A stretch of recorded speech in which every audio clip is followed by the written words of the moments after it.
Hi, everybody. Welcome to the Ontario Nurses for the Environment to our March quarterly meeting. We have Dr. Brian Husband here, who's going to speak about One Health. But before we get into that, we're just going to do a quick land acknowledgement. So we all live in different parts of Ontario, and I live in Ottawa, which is on the unceded Algonquin and Anishinaabe territory. And I am just going to put into the chat, nativeland.ca.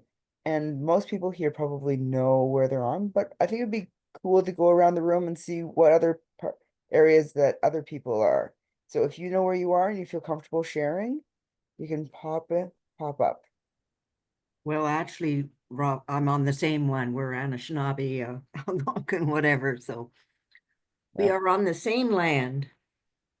Yep, in Ottawa. Yeah. Okay. Jocelyn, are Yeah, you in?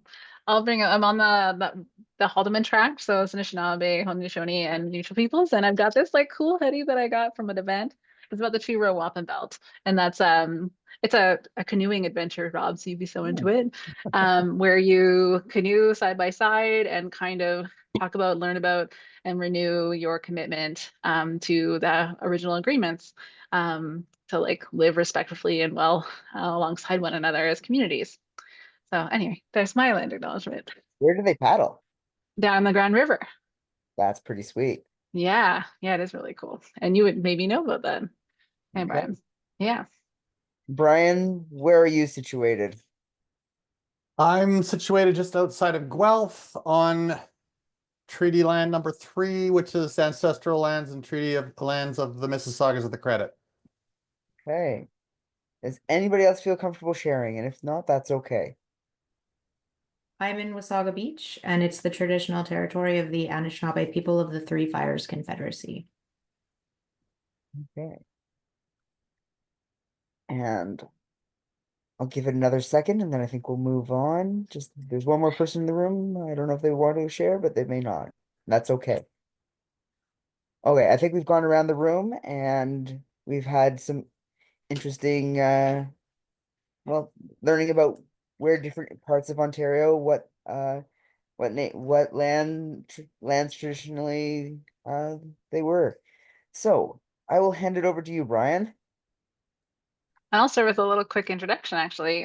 So I have, It's awesome. yeah, I just wanted to say welcome officially to Dr. Brian Husband, who's at the University of Guelph, and whose research program is focused on plant diversity and apples, which is something we connected on when we met at One Health Student Symposium. I guess many months ago now, like 6 months ago, maybe. I don't honestly, time is not working for me, but yeah, quite a while now. And it kind of brought us here today together. And Brian's worked on the One Health Bachelor's program at University of Guelph. And I know we're going to get a lot more detail today, but that One Health program really bringing together agricultural sciences, social sciences, and biological sciences. And Brian, you're now involved in teaching the capstone in that program and working on tools that will bring One Health into classroom and community. So welcome. Looking forward to your presentation today. Thanks so much, Jocelyn. That was very kind of you. Yes, I'm really happy to be here today. I always wanted to thank you and everyone for allowing me to join you today, just to talk a little bit about One Health, some of my interests, and I guess most importantly, I was interested in sharing that with you to identify how it connects with what you do as an interest group and as nurses in general. So what I was going to do today was just provide a kind of introduction to One Health as a concept, talk a little bit about kind of what we're wrestling with in terms of how to implement One Health and where that's at. And then what I was hoping to do was to put you all on the spot and talk a little bit about how One Health might connect with the kinds of things that you're interested in and the kinds of things that you do. And then hopefully there will be enough time just towards the end to say a few words about the Bachelor of One Health. because ultimately, I guess, yeah, the reason why Jocelyn and I did have a good conversation was around our interests in finding more voices from healthcare professionals to kind of assist and provide feedback about the undergraduate program that we have at Guelph. Okay, I'm going to share my screen now. I can manage to do that.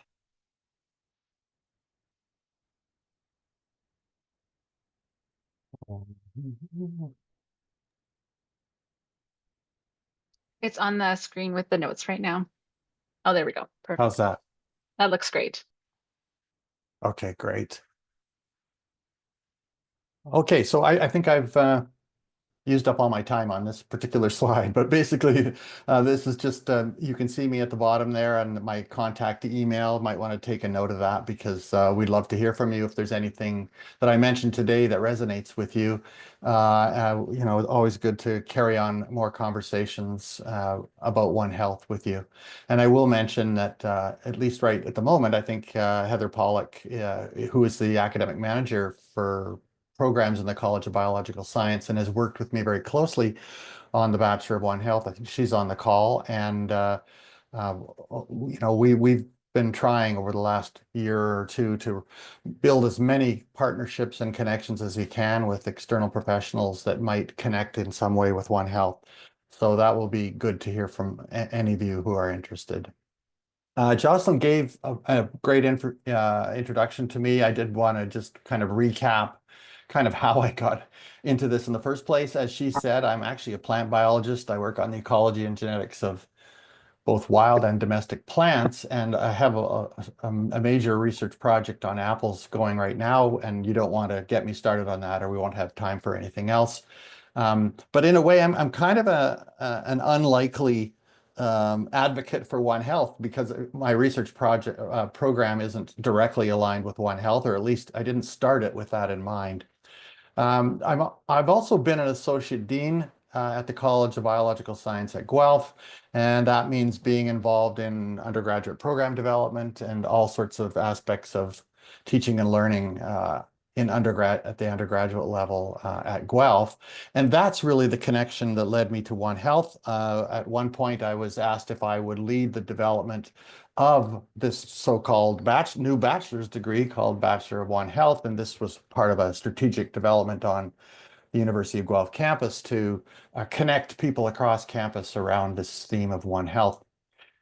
And so through that process, I came into contact with people all across campus in the vet school, in the agricultural college, in the social sciences, and underwent quite an education as to what One Health actually was. And I got quite excited about the direction that that was going.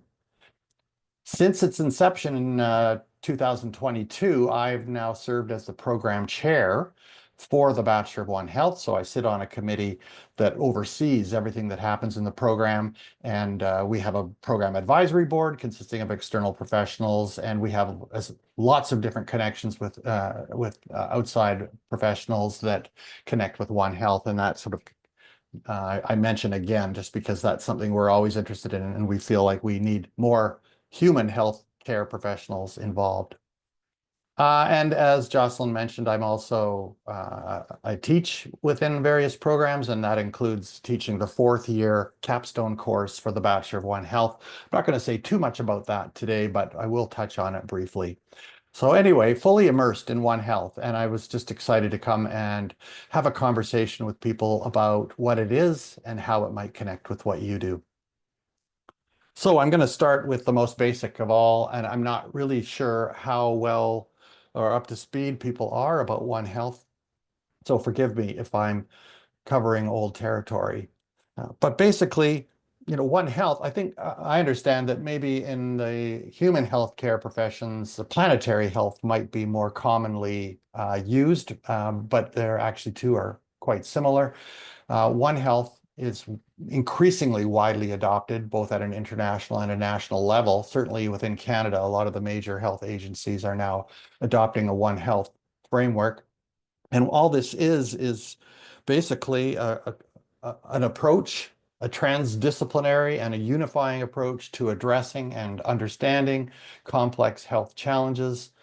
It rests on the idea, I would say the dominant distinguishing feature is that it considers health from three different perspectives or three different pillars: human health, animal and plant health, and environmental health. And I'm just going to make one modification here. Uh-oh, I just lost my screen. Got it back. Okay. Yeah, so animal and plant health and environmental health. And it all rests on the premise that there are significant interdependencies or connections between these three pillars of health, and that it's almost impossible to identify sustainable solutions to these health challenges without considering all three of these in concert. I should also mention that those interdependencies under a One Health umbrella involve both the social as well as the biological determinants of health. So as I mentioned before, this was kind of the primary motivation for speaking to you today, to sort of see if how this relates to some of the things that you do.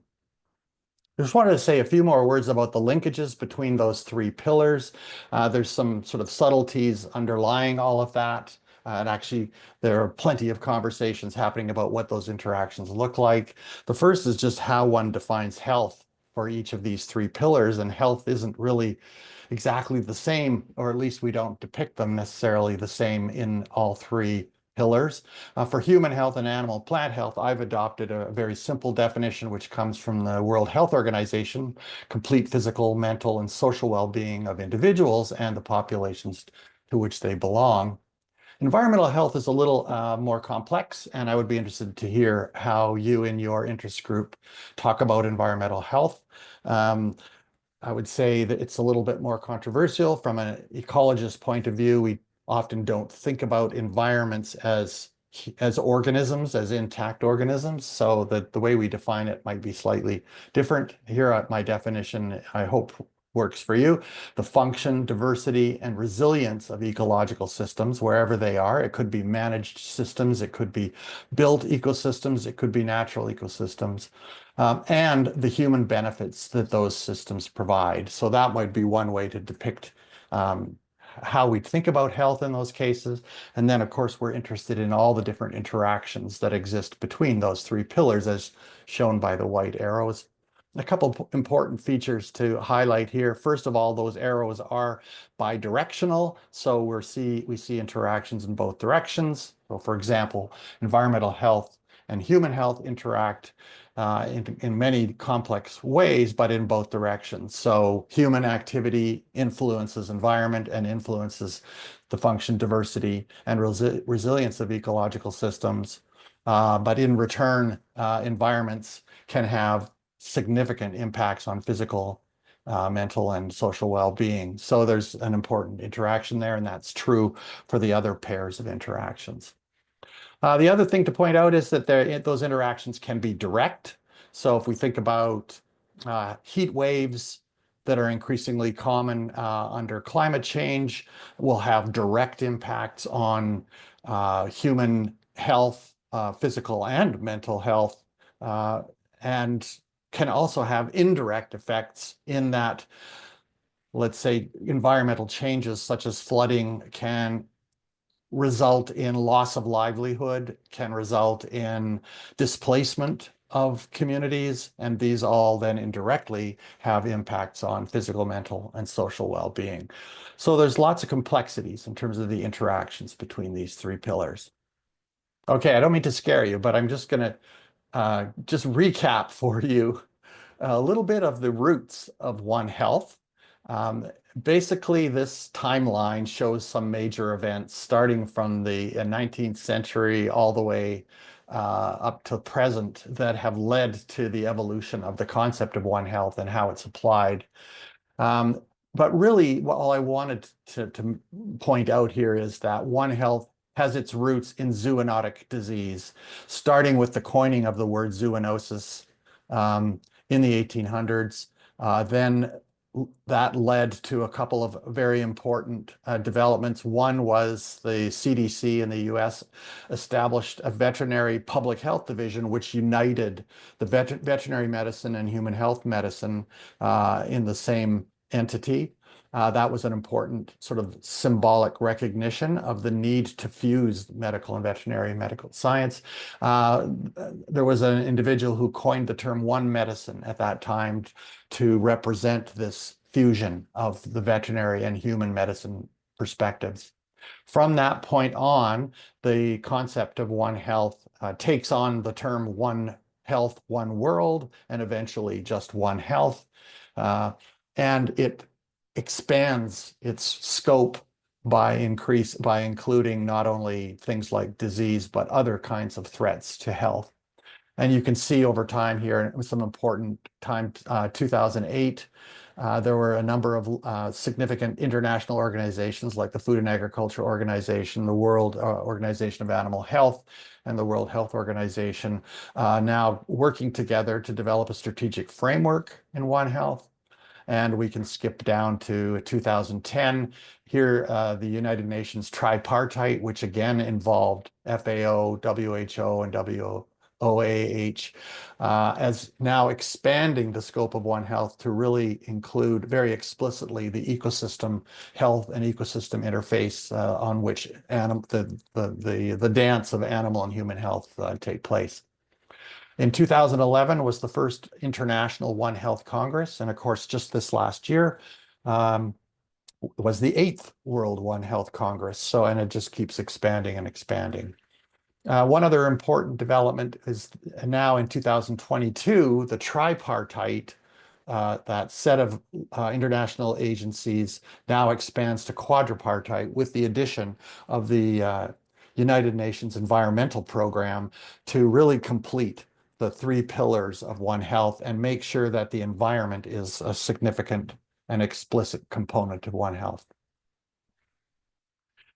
Along with this evolution from zoonotic disease to now an equal balance of human, animal, and environmental health comes an expansion of the range of threats, health threats that are addressed by a One Health approach. And I've just put some 4 major categories here: disease, both infectious and non-infectious, and also the associated concerns around antimicrobial resistance are probably the most prevalent threat addressed through One Health, but we see increasingly environmental degradation, natural resource transformations, and food sustainability as being targets of One Health approaches, trying to find ways to address these significant issues, but from the perspective of all 3 pillars of One Health. And I've drawn the arrows here to remind us that there are actually interactions between all of these different threats. And I would say the one thing they all have in common is the influence that human activity has on them, especially now through climate change. So we see climate change as a significant focus of One Health discussions and actions going forward. Here's just one kind of concrete example. I've been talking in very broad terms. One concrete example being Lyme disease, so a zoonotic disease caused by a bacterium that is transmitted by the black-legged tick. And it's a perfect kind of example of a One Health problem.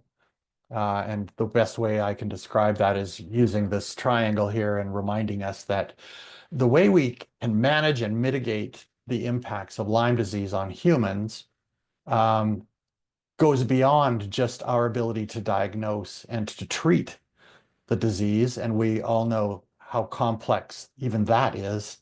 But it's important for the broader, more sustainable approaches to Lyme disease to remember that the impacts on human health also require us to know something about the abundance of ticks, so the risk of infection, the abundance of ticks, and the likelihood that those ticks are infected.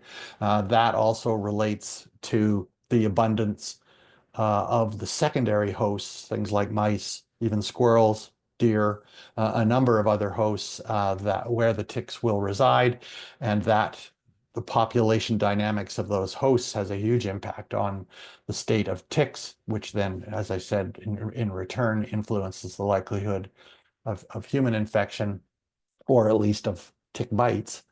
And then, of course, everything we know about ticks and their secondary hosts depends on an environmental issue, and that is land use patterns, the creation of habitat that's suitable for those secondary hosts and tick habitat.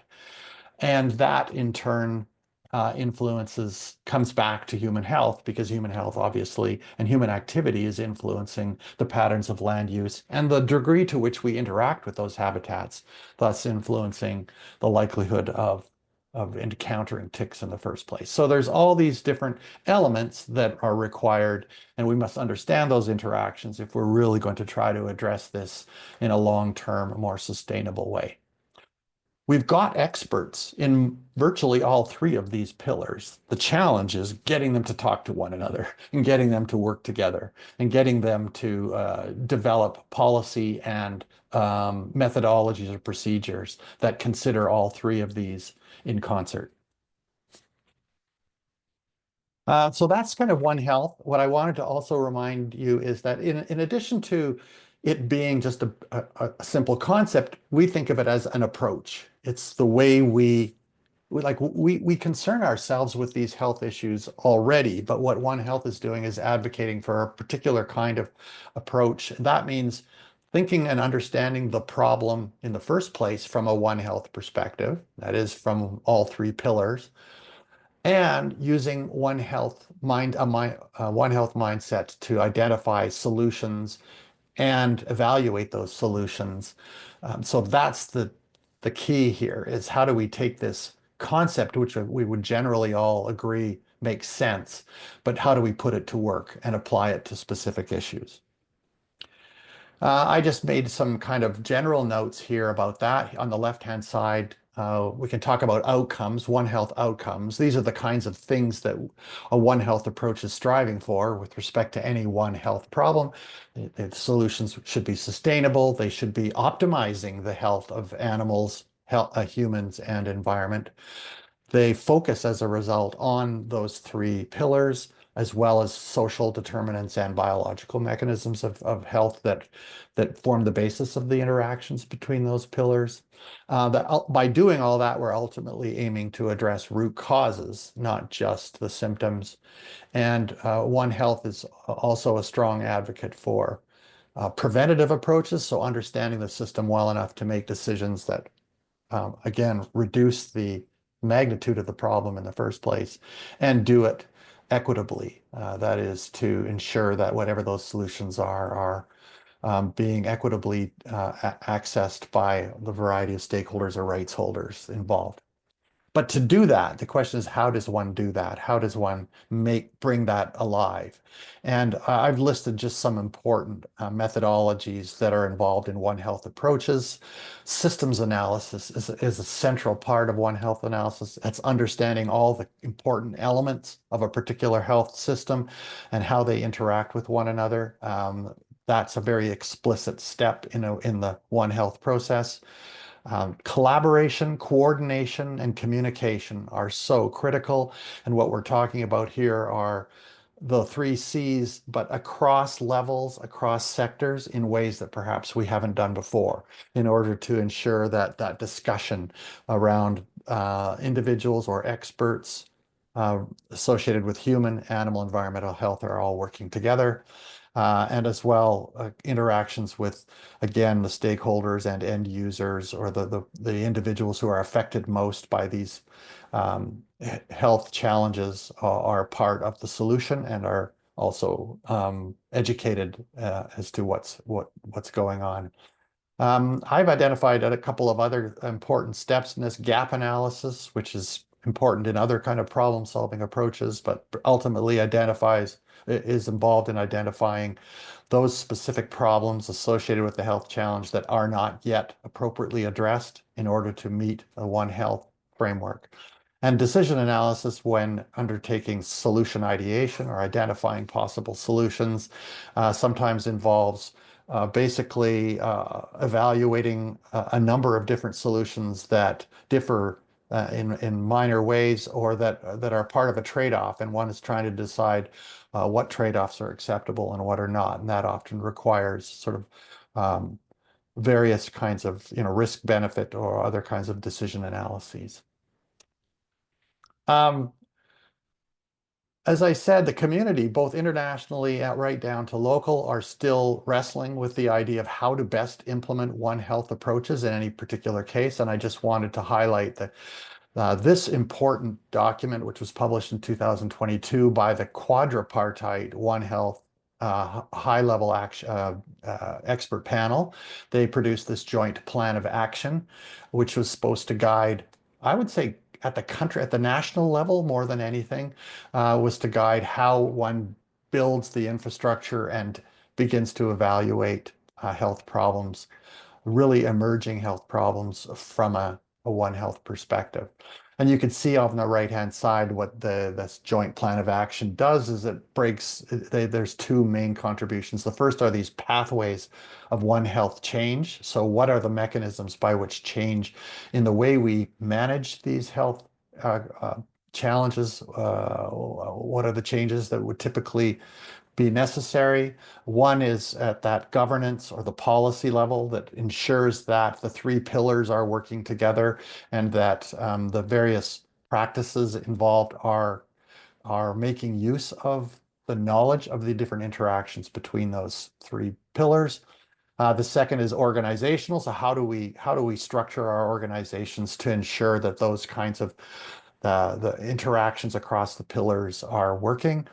And then similarly with data and monitoring and sharing of systems, so that we can coordinate actions across levels and across sectors in a way that is required for such an interactive model like One Health. Then there are these action tracks. So the expert panel has identified 6 emerging issues in the next 5 years that would need to be or should be addressed with respect to One Health. And you can see those there, some of them still harbor back to the roots of One Health. So you can see Action Track 2 is about reducing risks of emerging and re-emerging zoonotic epidemics and pandemics. Action Track 3 is controlling and eliminating endemic zoonotic, neglected tropical and vector-borne diseases. Now we have some of the other areas starting to emerge. Track 4 is all about food safety and food sustainability. Track 5 is about antimicrobial resistance, which is now obviously a very serious and significant issue. And Track 6 is now integrating the environment into One Health. So they've made a very explicit objective that to strengthen the environmental perspective in the One Health framework. And I'm going to go then right back to Action Track 1 and just point out the other, which I think is an extremely important one and has a personal connection to me, and that is about building capacity to implement One Health and to strengthen health systems through One Health. This, to me, what that's saying to me is about training and about education and increasing the way we increasing or improving the way we think about health and health challenges, trying to adopt more of that One Health approach. Okay, don't even look at this, but I did want to say that to counter or to complement the quadripartite perspective on how to implement One Health at a national level, we are still trying to work through how one would implement it at a local scale. When we have a very specific problem residing in a particular area, how best do we address those issues? How do we determine what the One Health approach to those challenges is? And this is just to show you this very kind of messy framework, or rather schematic, of a problem-solving process. If you look at the blue bubbles, it's starting with problem exploration to problem reframing in light of One Health, solution identification and ideation, all the way to action plans, and all the different analytical tools that would be involved in applying One Health to a particular problem. So it's all about understanding the problem from One Health and then finding solutions that meet basic One Health attributes. So that's something that we're developing. and we're actually putting into practice. Here's one example of that. This comes directly from the One Health 4000, the capstone course in the Bachelor of One Health program that I taught in the fall, just to give you an example of how students are taking the One Health approach and they're applying it to a societal issue. In this case, it was all about water quality and water management. This was a collaboration with the Maitland Conservation Authority, but their primary concern was the quality of water flowing into Lake Huron from the Maitland River and from the Maitland River watershed. And so these students spent a whole semester. I guess there are two components of their work shown here. On the right-hand side, you can see a systems map where they take the watershed and they break it into its important elements in terms of all the different factors influencing water quality. Water quality showing is sort of shown that it's the path in blue, making its way up to the central focus at the top, Lake Huron coastal health. But all the other bubbles are showing the different factors and the different elements of One Health that are contributing to water quality.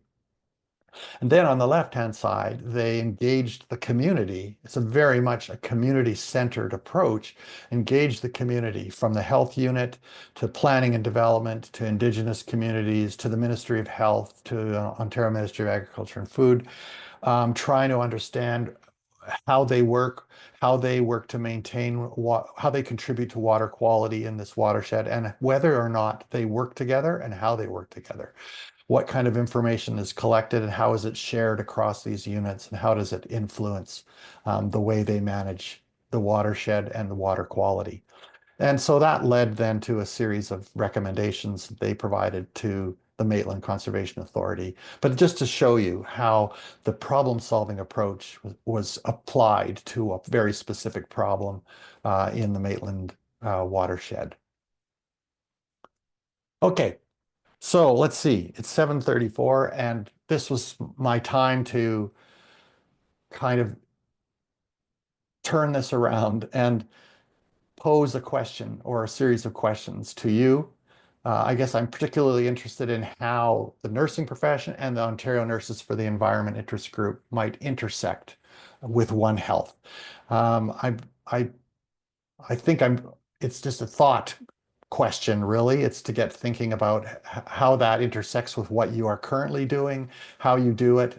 Is the One Health framework very similar to the way you think about your interest group and what it does, or are there differences? And if so, do you see a role for One Health in the way you do your work?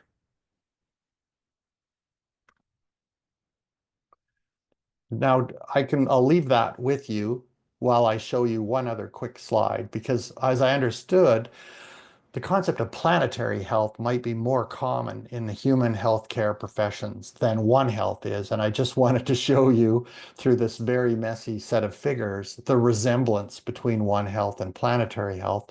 These two diagrams are based on a scan of research in planetary health and research in One Health. And what it does is it shows you the prevalence of different concepts in the two areas of research. And what you see is actually a great deal of similarity, but if anything, there's a slight difference with respect to emphasis. So One Health on the left-hand side, you can see that sphere of One Health. Very closely related to it is public health, and there's quite a large emphasis on disease and antimicrobial resistance within the One Health research field. In planetary health, those same areas show up as well, but there's also maybe a relatively greater emphasis on things like climate change, sustainability, and also on the nutritional side, which is quite interesting. So this reflects their different histories, but I think they are basically en route to converging into very similar areas. Okay, so just again, I've posed the one question, and maybe what I'll do is I'll show this, and then I invite any kind of reactions or questions or thoughts. But so to break that initial question, I posed up into a few pieces. First is, which One Health threats, or you could think of them as the action tracts in the quadripartite action plan, are of greatest relevance to you and to nursing practices? which One Health pathways of change might be affected or might be used to achieve a One Health perspective within your own profession. So that's that theory of change model, governance, policy change, organizational structure, and sharing of information. Um, and maybe I'll just stop there and see if there are any comments, even one or two reactions to that.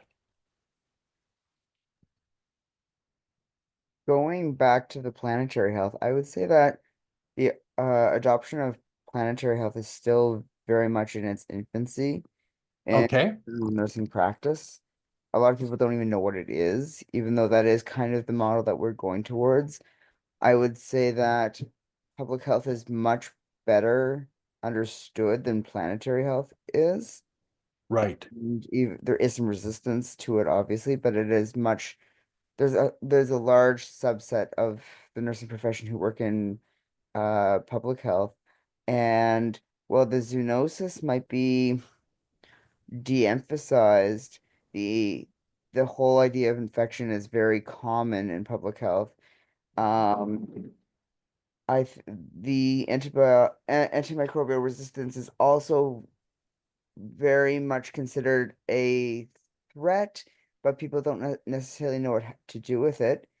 Hmm. The other thing I would say is clinicians are very much focused on the individual, and as with a focus on the individual, there's a very large emphasis on using antibiotics because, you have an infection, you need to treat that infection in that individual, and that's your duty of care. right, That's your duty.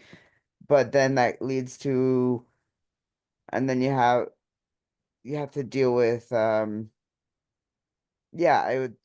I would say there's a little bit of I would say maybe tension there oh, because you need to that's your duty, but at the same time you see this looming, well, some people see this looming threat on the horizon, right, and in my practice I see a lot of antimicrobial resistance uh in a lot of wounds and other stuff. right.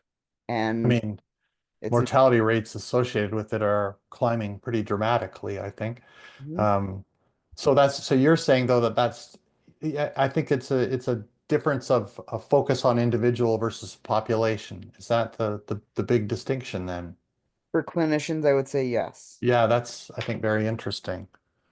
Um, Just have to and say, I think that Rob, you make that distinction, and that truly is because we tend in practice to be just like individuals, maybe in our teams and whatever, but definitely I think even the idea of population health is not one that is currently held by the average the average frontline nurse.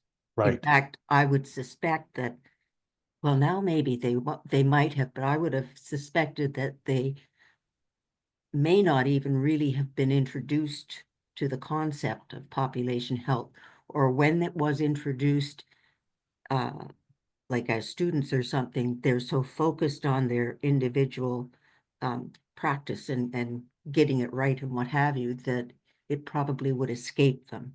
right. I think that's an interesting distinction, Rob, but I think that is very much so. And I think that's interesting also when I think about the three pillars of One Health, because I would say in terms of animal health and even plant health, a population perspective, that would be probably a more common method of measuring health would be whether populations, let's say of wildlife, are increasing or decreasing. But at the human health, what I'm hearing is that it's more of an individual perspective, and that's an interesting kind of tension even within One Health, perhaps. The other Yeah. thing, oh, Oh, I was just gonna add, like, there's like a pretty big contrast between the issues that people are seeing, though. Like, I feel like it really depends on your practice setting so much. Like in Emerge, you might see, of course, people come in with a like an animal bite, for example. Like, I think rabies is something that's like high in people's minds, and potentially, or where they might need to they recognize the risk there. And in public health, that's another very clear like connection that we have, where we provide vaccine and immune globulin, and then there's like in public health, we also will produce like fact sheet and risk sheets and, information about things that are coming up, like when Zika was like an emerging issue. We were talking about, risk for pregnant women and releasing information. I think the practice setting makes a huge difference, but I think I see that there's a connection between like many of the like classic, let's say, classic One Health, like the zoonotic disease, like every nurse is interacting in some way, whether they realize it or not, with an issue that is kind of classic One Health, whether it's like clinical symptoms of Lyme disease or mosquito bites or, like lots of Yep. different, like those really direct connections between animal and human health. So I do see that for sure in practice. And in public health, it was like more that health promotion side of things. But I just So wonder whether people, like we can see it when we're looking right now, sort of specifically, but sort of generally speaking, I think the whole idea would be a surprise, perhaps not so much in public health, but certainly in other areas of health. I don't think that that the thought of plants or animals are are even like they're just not there. right. Like Interesting. it's not even like they wouldn't even be thought of. Yeah. So So it would be, but maybe now more so with the look at the environment and stuff that people might be thinking of it, but there would have been nowhere where those ideas would have been, I'm thinking of curricula. yes. And I just think that they would be absolutely absent in a curricula. So where then a practicing clinician would actually pick it up, I don't know. Unless Yeah, that's unless they're members of ONE, Yeah. the one. I, right. One. to build on that, I would say public health, if you look at funding models, public health gets such a small segment of healthcare funding. Most healthcare funding goes into acute care. And it's like Mhm. the least efficient way to spend dollars to get good outcomes, but that's where it goes. And most clinicians are not working in public health. Probably 95%, I would guess, work in if in a clinical setting that's not public health, they wouldn't see a population-based approach. And so for human health, so I'm gonna public health notwithstanding, human health is very individualistic. Whereas when you look at like veterinary medicine, you're looking at like herd health Right. and things like that. And it's done on, but you get into problems where you're like using antibiotics prophylactically on like an entire herd or something. And that creates a whole bunch of problems. Whereas in human health, it's not, you don't have that sense the same way. And then when you have plant health, if it's something's dead, you just cut it down, or if it's diseased, you cut it down. Whereas in health, we don't do that. Yeah. Yeah. Yeah. I wonder if anybody else on the call has any like reflections or thoughts they might want to add to these questions. I'll give you a minute. Because I know we are short on time. I mean, we do have Yes. a little flexibility, but But I think what I could do is leave those questions with you because I think they're more reflective and thinking about, given what you've just told me, that's really helpful. But then my follow-up would be, where are the opportunities within the profession to begin to broaden that perspective? Or is it even desirable? But you talked about treating the individual, and that's part of the duty of care. But are there places and ways to promote a One Health perspective within the profession?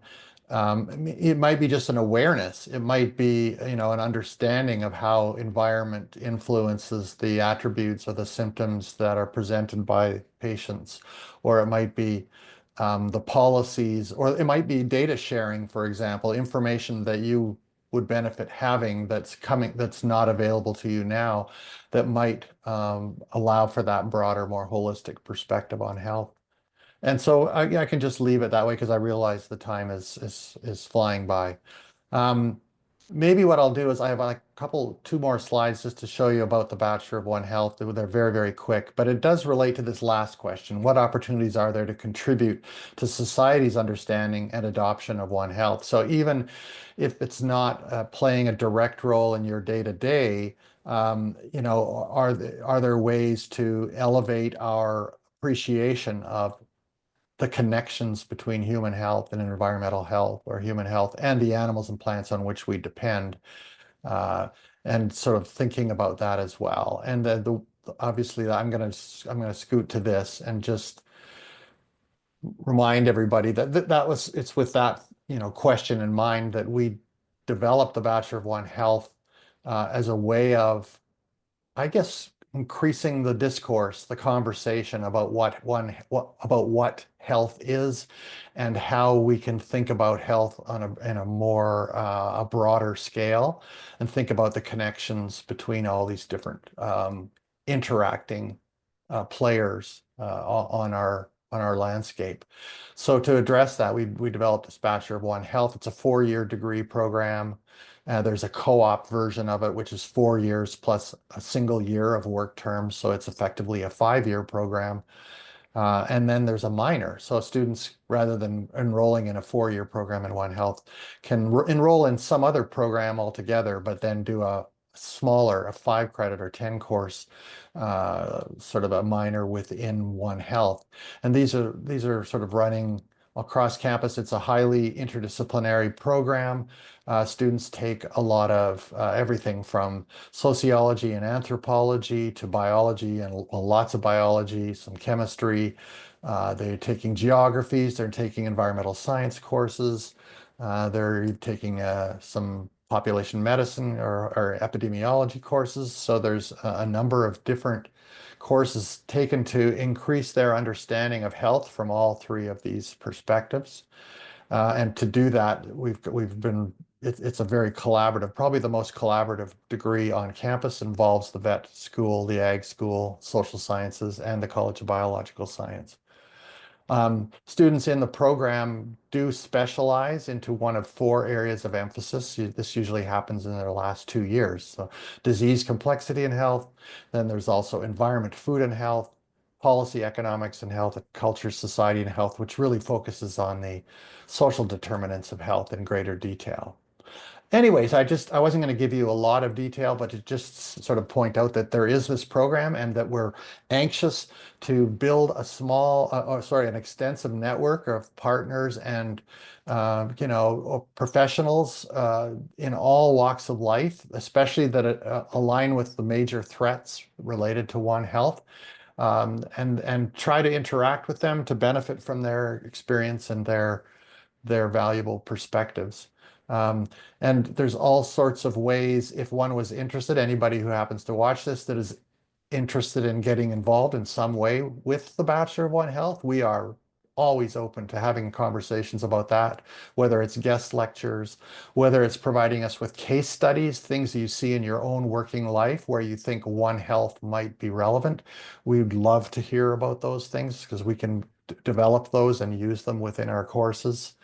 There are co-ops, as I mentioned, there's a co-op option here, and we're always looking for workplaces that might be interested in taking those students and exposing them to environments where One Health might be relevant. Undergraduate research, mentorship, there are teaching opportunities, and so on. We run a number of liaison events, a number of networking events, and we're always looking for people, especially from your very unique perspective, to help students see the full range of career options that might await them.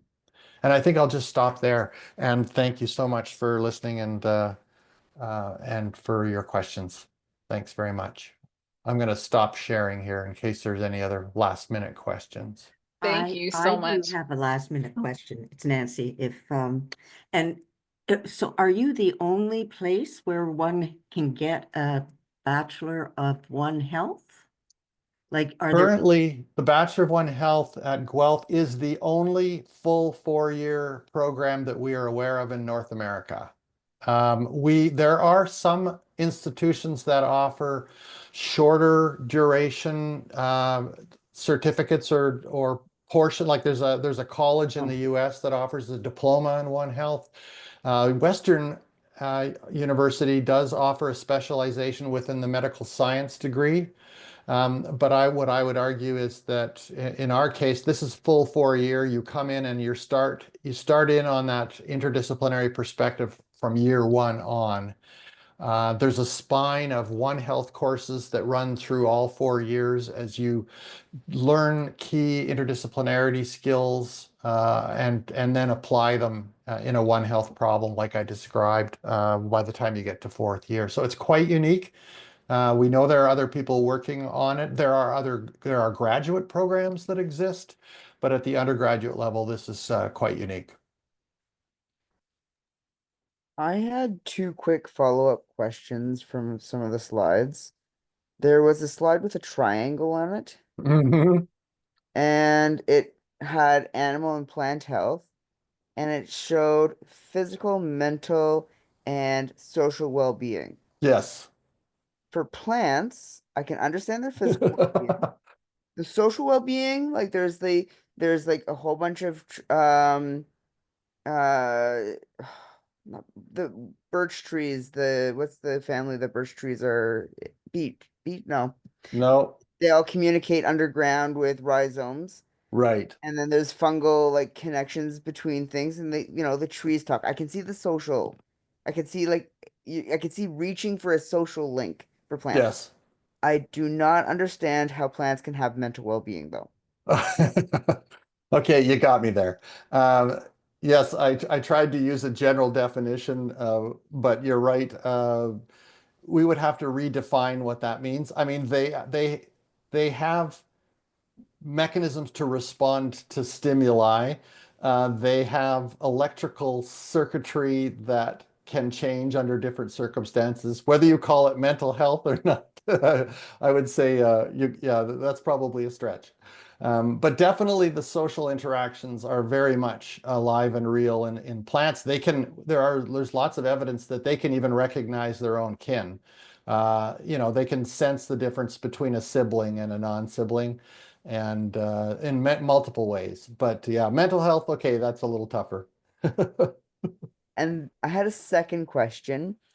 In your timeline, you had a 2007 International Pandemic Preparedness International Agreement. Did that result in anything for the COVID pandemic? Uh, the 2000, was that 2007? Yeah.